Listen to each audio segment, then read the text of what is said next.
Eh bien salut à tous, on se retrouve pour une nouvelle vidéo. Aujourd'hui on n'est pas dans l'atelier, on est dans la petite Clio. Alors je vais essayer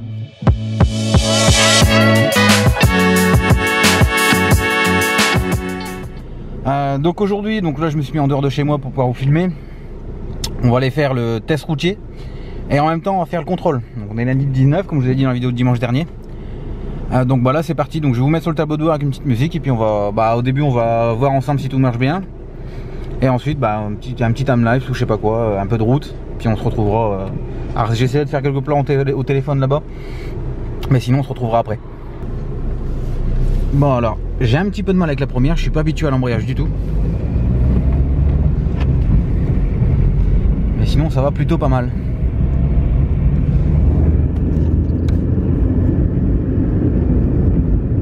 Donc là je vous ai posé sur le tableau de bord, j'espère que vous allez m'entendre. Je vais couper la ventilation. J'espère que l'appareil va pas se casser la gueule avec les routes de merde. Donc là pour l'instant première, deuxième, troisième, quatrième impeccable. Là, on est à 60 km/h. Voilà, donc j'ai préféré passer ma cinquième à 60. C'est comme on a démonté la sélecteur de vitesse. Ça c'était bien réglé, des fois la cinquième elle se met mal. Donc là au moins j'ai essayé de à bas régime, j'ai débrayé tout doucement, ça s'il y avait un problème. Alors je pense que les gens qui vont me croiser avec l'appareil sur le bord comme ça, ils vont se demander qu'est-ce que je branle. Bonjour monsieur. Bah pour l'instant pas de soucis. Arrivé en village, on va ralentir. Le seul problème là, que j'ai pu rencontrer tout à l'heure en redémarrant, avant de partir de chez moi, c'est que le voyant airbag s'est allumé. Bien sûr, le jour du contrôle, vous pouvez pas me faire ça demain. Donc j'ai une petite valise spécifique pour airbag et ABS. Il me dit contacteur siège. Alors il y en a des, j'essaierai de vous montrer tout à l'heure. Il y a des codes défauts d'enregistrer, donc de mémoriser, donc c'est des anciens a priori. Et il y en a deux d'actifs. Donc il y a le contacteur sous le siège conducteur, si je dis pas de bêtises, ou passager, un des deux. Et il me dit aussi le contacteur tournant du volant. Alors c'est vrai que j'ai remarqué tout à l'heure en mettant mes clignotants qu'il revenait plus tout seul. Enfin, il revient à coup de temps en temps tout seul. Donc je pense qu'il a dû certainement lâcher. Donc bon bah de toute façon j'ai rendez-vous. Je vais y aller, et puis ça sera en contre-visite, c'est pas grave. Et ensuite j'ai le voyant service qui reste allumé, donc c'est pas par rapport au changement du moteur. Hier, donc là aujourd'hui il pleut. Hier en fin de journée on a eu de la pluie verglaçante et je suis parti, j'avais un truc à faire, donc j'ai dit je vais prendre la Clio, voir si ça, en ville déjà ça va. Je voulais prendre les dodanes et tout, voir s'il n'y avait pas de claquement, s'il n'y avait rien d'anormal. C'est le cas, il n'y a pas de bruit suspect. Et elle a eu du mal à démarrer, donc j'ai forcé un peu et je pense que avec le verglas, il faisait moins. La veille on avait eu moins 11. Enfin moins 8 ressenti, moins 11 et le lendemain du verglas. Donc je pense qu'elle a pas trop aimé, le boîtier il a pas trop aimé. Donc après c'est un boîtier, la voiture elle est de 2005. Donc elle a 17 ans. 16-17 ans. Ça doit être certainement encore le boîtier d'origine. Donc bon, pour un boîtier ça vaut. J'en ai un je crois d'avance, j'ai eu un Alite 5 DCI, je l'avais démonté pour pièce.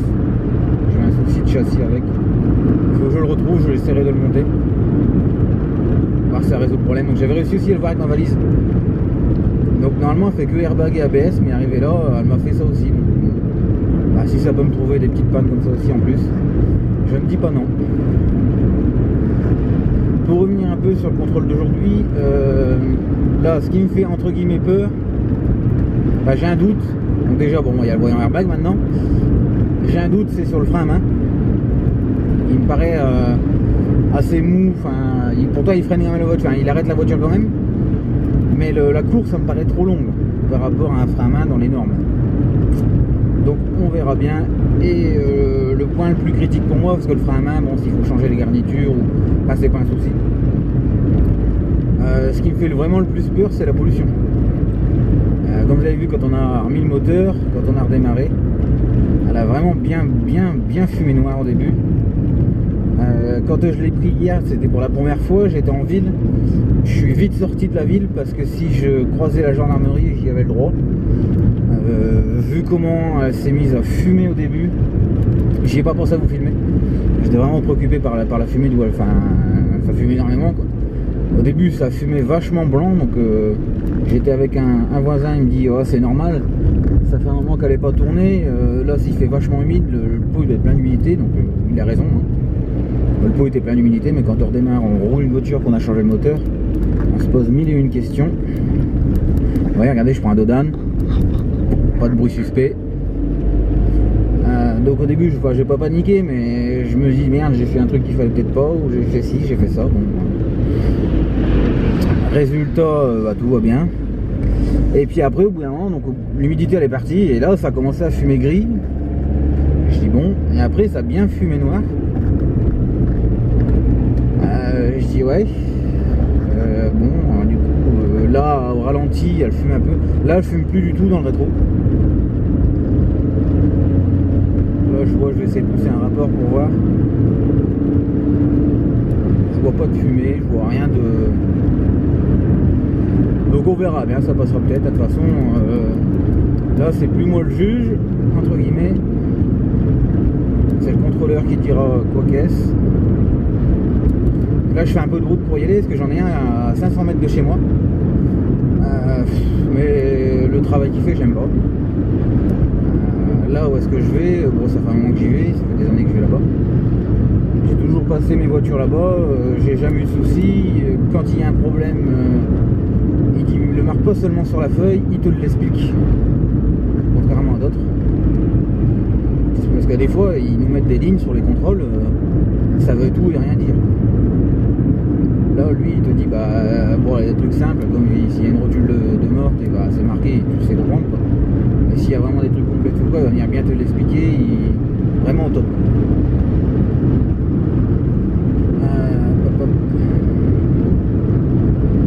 Donc là, on est à 80 km/h, donc limitation. Ça sert à rien de rouler plus vite. De toute façon, j'ai rendez-vous à 4h, il est 3h15. Je dois faire un arrêt entre deux, mais j'en ai pas pour longtemps. Et puis là, maintenant, entre guillemets, on n'a plus qu'à attendre le verdict.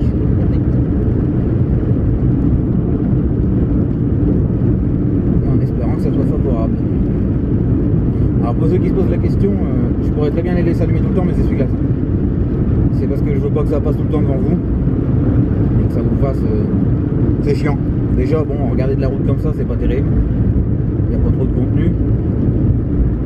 En même temps, c'est le premier essai avec vous. Bon, moi, j'ai fait juste 1 km hier avec. Voilà. Là, j'ai tout contrôlé avant de partir. J'ai vérifié toutes mes ampoules parce que ça serait con. Moi, je crois que c'est mineur. Non, c'est majeur maintenant une ampoule. Donc, ça serait con de se faire refuser un contrôle pour une ampoule qui a grillé entre temps. Donc, j'ai tout contrôlé. Et de toute façon, je pense que je vais vous faire une vidéo assez détaillée. Je suis en train de vous la préparer. Alors, je vais pas l'écrire vraiment ligne par ligne, mais j'écris point par point, quoi. Je vais essayer de vous faire une fiche que vous pourrez télécharger. Donc, je sais pas, ou alors vous la mettre sur Instagram ou sur Insta de la chaîne ou sur Facebook, je sais pas comment encore. Et vous faire une fiche détaillée avec une checklist en gros. Et comme ça, vous pourrez l'imprimer et faire le tour de votre voiture avec avant de passer un contrôle. Donc là, en fait, ça va être une liste vraiment, tout le monde peut le faire. Je sais pas, ça sert à rien de s'y connaître. Si une ampoule elle est grillée, on le voit. S'il y a du jeu dans une roue, faut pas besoin d'avoir que 10 ans de mécanique derrière, ça se vaut.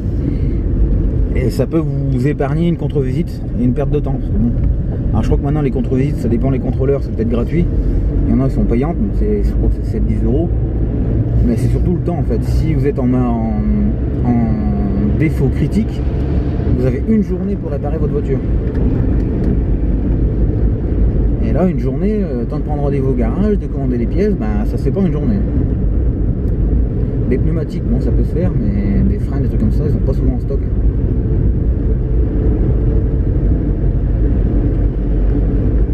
Bon, je vais vous faire un petit timelapse du restant de la route. Là, je vais encore faire 1 ou 2 km, enfin 5-6 km avec vous. Après, j'arrêterai et puis je me rendrai au contrôle. Je verrai bien si je peux vous faire 2-3 images ou une photo au moins de là-bas. Et on se reprendra à la sortie pour débrief ce qui s'est passé là-bas.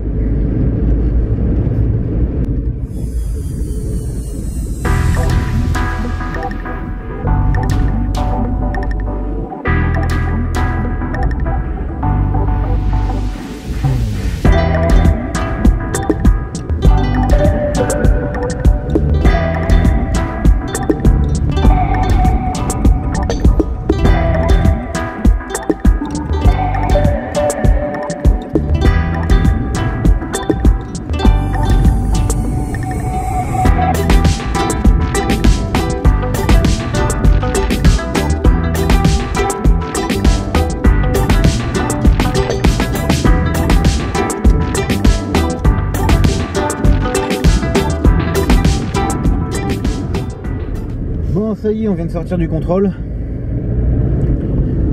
Alors la bonne nouvelle, pollution elle est passée. Le voyant airbag, je lui ai dit que bon, c'était éclairé sur la route et que c'était le contacteur tournant que je l'avais commandé. Donc il m'a dit bon bah vu que tu l'as commandé, puis quand il a vu tout ce qu'on a fait sur la voiture, tout ce qui était rotule, etc. Il a vu qu'on était sérieux entre guillemets. Il m'a dit je te le mets pas, mais si je te revois avec le voyant entre guillemets, bah la prochaine fois je te mettrai tout, puis c'est tout quoi. Ça veut dire que t'es pas sérieux. Mais ouais, t'inquiète pas de soucis. Et quand il l'a mis sur le pont, alors moi je m'attendais à la pollution pour le voyant airbag. Bon bah voilà, c'est passé entre guillemets. La pollution elle est bien passée. On est à 0,75 je crois, il faut pas dépasser 1,80 de mémoire ou 1,55. Bon voilà, tout est passé nickel. Et en fait un détail que j'ai, enfin un gros détail, j'ai pas vu en fait que à mon avis ils ont dû, l'ancien propriétaire a dû, je sais pas, il a dû se mettre dans un chemin comme c'était une voiture d'agriculteur. Il a dû prendre un gros trou et ça a plié le tuyau de frein, ça a pincé le tuyau de frein à l'arrière du train arrière. Donc alors il y en a un qui est, il y a un tuyau de frein qui est mort, il faut le changer puisque du coup la roue arrière droite freine pas correctement. Donc ça déjà on a du coup un tuyau à faire. Et le deuxième tuyau de frein, à mon avis, au niveau du, s'il est fixé sur le train arrière. Donc ça c'est le premier tuyau de frein, il fait la largeur de la voiture on va dire. Donc ça va.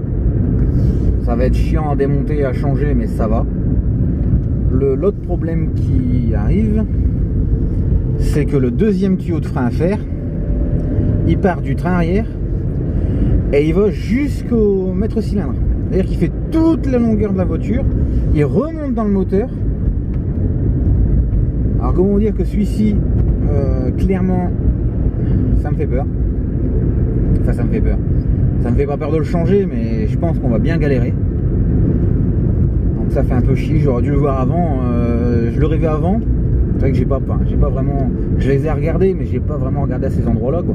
Lui, eux, ils connaissent tous les recoins où est-ce que c'est sujet à humidité, etc. Et bah, à force de passer des Clio, ils en passent pas qu'une dans l'année, quoi. À force de passer, ils connaissent vraiment les vrais problèmes. Donc là, il me les a dit. Il m'a dit si dans le temps tu rachètes une autre ou quoi, tu sauras vraiment où regarder avant de passer le CT. Donc c'est ça qui est bien, c'est ça pour ça que j'aime bien aller chez eux, c'est qu'ils t'expliquent vraiment tout. Ils donnent vraiment les petites astuces pour réussir ton contrôle. C'est pour ça que j'ai essayé de vous en faire une vidéo avec tout ce qu'ils me disent. Donc là c'est un peu la merde. Donc du coup on a deux tuyaux de frein à changer, mais vu que les tuyaux de frein sont mis sur deux petits durites souples, ça c'est des tuyaux de frein rigides. Et il y a deux petites durites souples, à mon avis, vu comment ça a l'air d'être bien rouillé, je vais devoir les couper pour les enlever. Donc on a deux durites, il y a en plus à changer, 4 clips du coup, il va falloir commander tout ça. Bon là j'ai 2 mois pour le faire, donc je vais pas le faire là tout de suite, là on est le 19, ce week-end c'est les fêtes, donc là vous aurez quand même une vidéo dimanche le 25, ça sera programmé. Tout comme mercredi vous avez vu, je l'avais programmé, je vais la programmer ce soir, donc là on est lundi, je vais la programmer pour mercredi. C'est pour ça que j'essaye de me faire un peu d'avance pour que vous ayez des vidéos quand même fixes. Donc les mercredis c'est pas tout le temps, hein. C'est quand il y a des tutos où j'ai un peu de stock que je vous mets des vidéos. Là par contre là, je vais revenir sur les vidéos tant qu'on roule, je peux vous parler un peu. Les premières vidéos de la Clio, bon, ils ont fait pas mal, ils ont fait des vues, ce qui est déjà très bien, en moyenne 300 vues. Alors là, l'avant-dernière vidéo changement de moteur, il a fait 1300 vues en une semaine. Donc ça m'a agréablement surpris, j'étais content quoi. Et là, à l'heure que je vous parle, on est lundi, et la vidéo qui est sortie dimanche, bah là, lui, il y a un problème, il a cassé sa roue. On est lundi, tout à l'heure, je crois, hier soir, elle avait déjà fait 600 vues. Donc j'étais étonné, je pensais pas que les vidéos sur les voitures comme ça vous auraient plu. Avant, je faisais plus tout ce qui était deux roues. J'ai fait un peu aussi l'espace vert, mais j'en ai refait un peu il y a pas longtemps. Là. On va refaire aussi un petit peu, parce que bon, je peux pas faire tout le temps les voitures, je suis dans une cour commune. Mais bon, même là, si j'ai un autre projet en tête, j'ai peut-être une autre voiture en tête, il faut que j'aille la voir. Déjà avant celle-ci, on va la finir et on va la, entre guillemets, la recharter. Parce que bon, Clio c'est bien, mais là après c'est pareil, ce sera une autre petite voiture, je dis pas encore la marque, parce que déjà je suis même pas sûr de l'acheter. Elle a affiché à 600 € je crois, distribution à faire, enfin, parce que la pompe à eau fuit. Donc quand on fait la distribution avant, je l'ai déjà fait, on l'a déjà fait sur la chaîne. Donc déjà vous avez une idée du moteur, que ça peut être dedans. On verra bien, déjà on va finir cette année avec la Clio.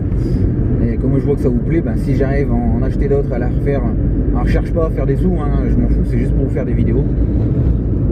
Et hop, la caméra va rester là, ça serait bien. Ça avait déjà tombé une fois, donc je sais pas si je vous montrerai la séquence, mais en sortant du contrôle, je l'ai posée là au même endroit que tout à l'heure. Et elle s'est un peu barrée dans mes pieds. Ça fait en 2 jours, ça fait déjà 2 fois qu'elle tombe. Elle a pris un beau pot l'autre jour. Enfin bref, ah oui aussi, je me suis rendu compte, là je sais pas si je vous l'ai déjà dit dans d'autres vidéos, je me rappelle plus. Je me suis rendu compte que sur les vidéos dehors, le micro de la caméra est pas assez, enfin filtre pas assez, donc le vent etc. Donc là pour Noël, je vais avoir, en plus pas de bol sur ce boîtier là, il n'y a pas la prise jack. C'est une prise USB, micro USB, je sais plus exactement le nom. Donc je vais commander l'adaptateur, je vais commander un micro. Je pense pas que je l'aurais commandé quand je vous sortirai cette vidéo. Donc si vous savez qu'il y a des bons micros qui marchent bien pour les appareils, dites-le moi en commentaire. Parce que je sais pas vraiment quoi prendre. Je sais pas, j'essaie de regarder un peu partout. Mais... pour revenir sur le contrôle de la Clio. C'est un peu égaré. Il m'a aussi dit que les feux avant ils commençaient à devenir opaques. Ça je l'avais remarqué, j'avais essayé de les nettoyer. J'avais vu un truc sur, je sais plus, sur TikTok ou Facebook. Le mec il nettoyait ça au WD-40. Donc j'ai essayé, ça marche pas. Donc ça c'est fait. Donc soit on fera un kit rénovation de phare, soit on les changera, je sais pas. On verra déjà bien combien ça va nous coûter aussi les tuyaux. C'est bon, déjà le budget de la Clio là il est déjà bien entamé par rapport à la cote.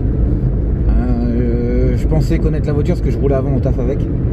Sauf que bah, y en a d'autres qui l'ont pris, ils l'ont un peu démerlé quoi. Donc je me suis fait avoir sur ça, mais bon elle est presque finie, il ne reste plus que les tuyaux.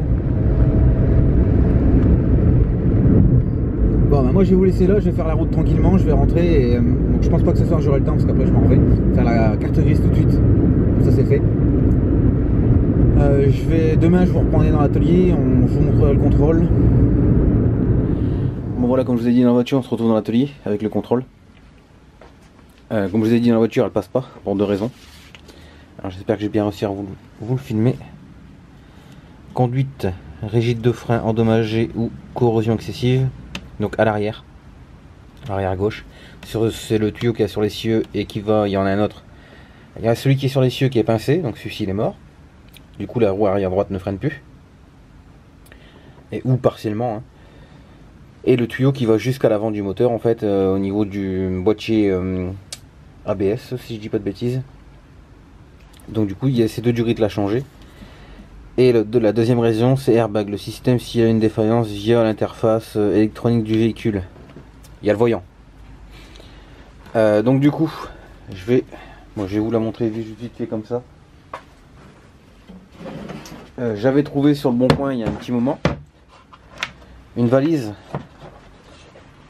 qui fait exclusivement airbag et ABS. Sauf que là je me suis aperçu en fait qu'il y a un système OBD2 dedans. Donc je peux faire aussi un peu de tout avec. Donc je vous la montrerai, je vous ferai une présentation dessus. C'est pas le sujet de la vidéo pour l'instant. Ensuite en mineur, alors là, qu'on peut voir, il y a il y en a pas mal. Ripage excessif, c'est normal, j'ai rendez-vous le 27 pour faire le parallélisme. Donc du coup ça, bon, y est, mais on s'en fout, ça va être réglé. Phare, système de prolongement défectueux, avant gauche, avant droit. Là il l'a mis, parce que pour la prochaine contre-visite ça sera à faire. Pour la prochaine, pour le prochain contrôle ça sera à faire. En fait c'est l'opacité. C'est des phares en plastique et que le temps ils deviennent jaunes.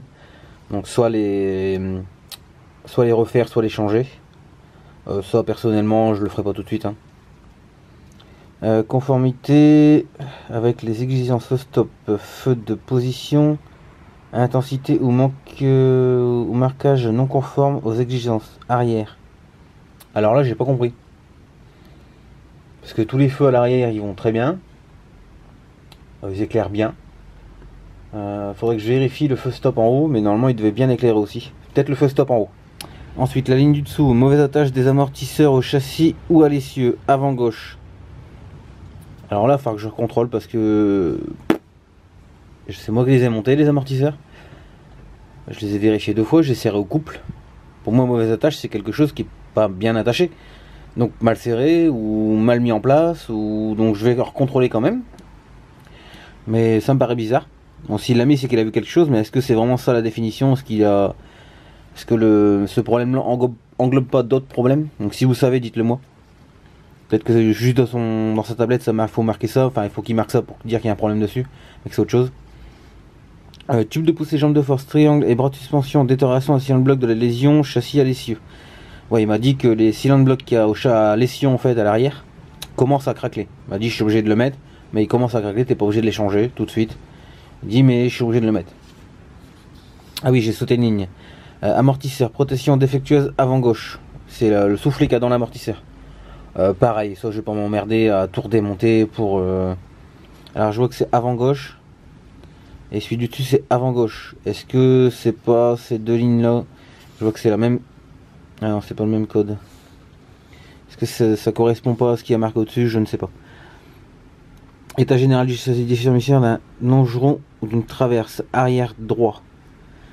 Ouais.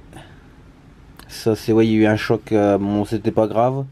Mais il a vu la déformation. Enfin, qu'il y a eu un choc, il l'a mis. Il est obligé de le mettre. Au cas où qu'on vend le véhicule, il est obligé de le mettre. Pour lui se couvrir. Parce que s'il y en a un qui se retourne après, il dit bah c'était pas dans le contrôle. Ils peuvent les attaquer, ils perdent son agrément. Garde-boue, dispositif, ça on s'en fout. Hein, c'est les garde-boue en fait dans les ailes. Ils sont cassés mais ça gêne en rien la voiture. C'est juste c'est chiant, ça fait une ligne en plus quoi. État de la panneau ou élément endommagé avant droit, avant gauche. Ouais, ça c'est au niveau des bas de caisse. Parce que les mecs ils ont mal mis leur cric, donc du coup ça fait un enfoncement. C'est pareil, ça on peut rien y faire. Hein. Je veux pas. Enfin, ça aurait été une Ferrari ou quoi, je l'aurais passé en carrosserie. Mais là, pour une Clio 2, ça vaut 1000 balles. Voilà. Porte et poignée, porte, charnière, serrure ou gâche déterrée avant gauche. Il me dit que la porte a du jeu. Après, c'est une voiture de 15 ans, elle a 270 000 km. La porte a été ouverte plus d'une fois. Donc c'est de l'usure normale. La porte, elle est pas en train de tomber, il y a un petit peu de jaune dedans. C'est pareil, au cas où qu'on vend le véhicule, il est obligé de le noter. Ensuite, siège conducteur, siège défectueux. Alors là, j'ai pas compris. J'ai juste la mousse en fait qui, quand on s'assoit dedans des fois, si on rabat le siège en fait, la mousse ça revient pas bien. Donc faut la remettre à la main. Il y a rien de, sinon on sent pas la barre, rien du tout. Et en fait, il a dû, à mon avis, bouger le siège et puis il a vu que la mousse revenait pas, il l'a noté. Siège, bon, voilà. Opacité. Les relevés du système OBD indiquent une anomalie du dispositif anti-pollution sans dysfonctionnement important. Ce code défaut là, P0670. Si je ne dis pas de bêtises, c'est par rapport au relais de préchauffage. Puisque là j'ai passé la valise que je vous ai montré, il me dit qu'il y a un relais de préchauffage à changer. J'en dois en avoir un dans le stock là. Faut que je le mette. Donc il faut que je vais. Normalement, je vais vérifier tout de suite. Je vous reprends après. Je l'ai juste tapé le code défaut qui me met là sur Google. C'est bien le même code défaut que j'avais vu moi sur le boîtier là-bas. Donc le code erreur P0670 signifie boîtier électronique des bougies de préchauffage, panne du circuit. Donc bon, alors ça, théoriquement, ça joue pas sur l'opacité, hein, boîtier de préchauffage. Enfin, pour moi, ce que je comprends de ce boîtier-là, il est juste là pour démarrer la voiture. Bon, à mon avis, comme il branche, c'est un pour le quand il fait l'anti-pollution, il branche son OBD sur la prise, sur la prise OBD de la voiture. Et comme ça marche par Wi-Fi sur son appareil, sur sa tablette, le boîtier doit trouver ce code erreur là dans la voiture et dit voilà, hop, il renvoie sur sa tablette et ça le marque automatiquement. Mais bon, on va toujours le même principe. Si vous vendez votre voiture, que vous passez le contrôle, enfin si vous achetez, vous voyez ça, vous savez tout de suite tout.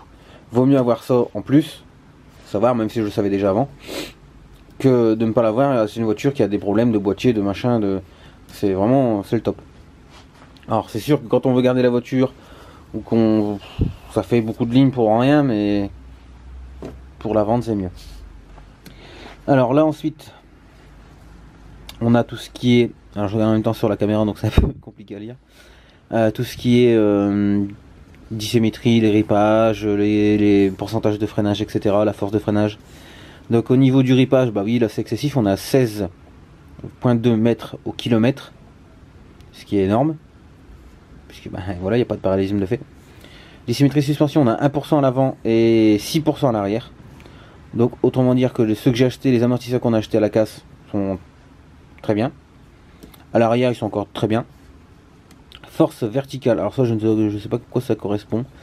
Peut-être à la résistance par rapport aux amortisseurs, je sais pas. Ensuite, force de freinage, 208 à la roue avant gauche, 230 à la roue avant droite. Donc on a 10% de déséquilibre, il faut être en dessous de 20%. À l'arrière on a 120 et 111. Alors moi je comprends pas, c'est qu'il me dit, alors c'est un peu flou, désolé. Il me dit que bon, le tuyau il est, certes oui il est pincé, il y a moins de freinage à la roue arrière droite.